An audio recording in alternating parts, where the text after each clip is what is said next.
If you don't want to feel sore for days after training, I need you to watch this. Over the past 2 years, I've been training with Europe's most sought after speed coach, and I've picked up a few very common tips that elite athletes do on a daily basis. In this video, I want to share some of these tips with you and some really good tip on what I found out Kobe Bryant does that has really helped me. First tip is sleep, and this is a crucial element in being an elite athlete and something that you need to nail down.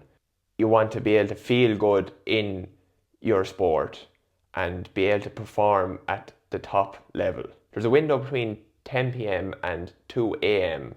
that you need to be asleep, and in this window it's where your body will repair the most, which is the circadian rhythm window. Now this will also help release growth hormones, and this is exactly what will help you recover quickly.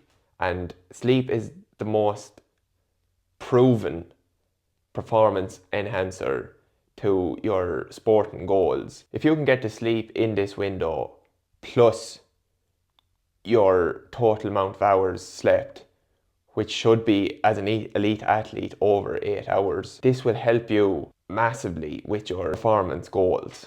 And it's something that has really worked for me in the past, and it's about feeling good as well throughout your day.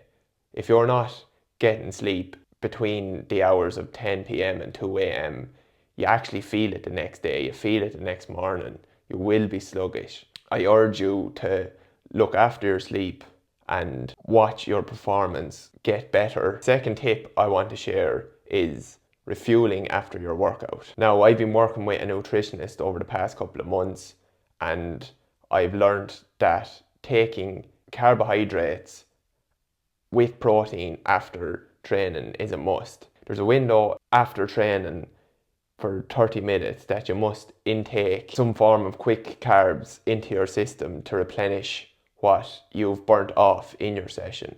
And what has been working for me is taking chocolate milk with a Squares bar and a protein shake to refuel my body, and this has worked for me because I've felt the benefits of it the next day. Sometimes if you're training late at night and you don't want to eat a large meal, this is a great option to refuel your body and hit your carb goals, your protein goals for that day. So the third tip that I'm going to share with you is what I found out by reading what Kobe Bryant has done and worked for him, and I've taken bits off that has actually been proven to work for me, and I have reaped the benefits of this. And it's mixing heat exposure with cold exposure.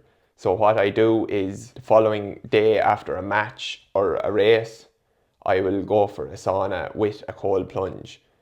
What I figured out was that 30-minute sauna with a cold plunge is the sweet spot for me to feeling refreshed and getting gains from my past workout or match or race. What I do is 15-minute sauna followed by a 5-minute cold plunge, 15-minute sauna followed by a 5-minute cold plunge. Now, I figured out that the 30-minute mark in the sauna is the sweet spot, because anything over that, for me, I feel sluggish for the day. This compared to 30 minutes where I'm feeling refreshed and ready to go for the day and ready to go for the next session. So you have to look after your recovery days. This is hugely important for managing your load. And I have learned this over the past few years because I've been overworking my body, and this led to injuries down the line, major injuries that I've had. And once I got into small niggles injuries, it led to bigger injuries, and I needed to get off that cycle and focus on what I was doing wrong and how I can figure out how to be in my best shape I possibly can be for the track. All these tips are hugely crucial to being an elite athlete. A couple of years ago, I wasn't nailing these things. Right just before my second hamstring injury, the week leading up to that race, I knew I wasn't sleeping right or fueling right for that race. And I felt this was a huge factor in how the injury happened. Now, there was a lot of other elements to it as well. I rushed back in to racing again. But by me not nailing sleep during the week and nailing my fuel intake, this had a major impact on tearing a hamstring muscle in the race because my body wasn't ready for it, I wasn't prepared. My central nervous system was possibly down. So it's quite dangerous to be going into a race or a match and you not have fueled right or you have not slept right. And these are just common things that an elite athlete get right every time. They're ticking the small boxes outside the game. And that's what I've been doing recently, and it's something that has really helped me over the past couple of months with my hurling and sprinting, being able to balance both, being able to compete in both, and feeling good to compete in both. If you appreciated these tips, comment below to what has worked for you, and I'll see you in the next video.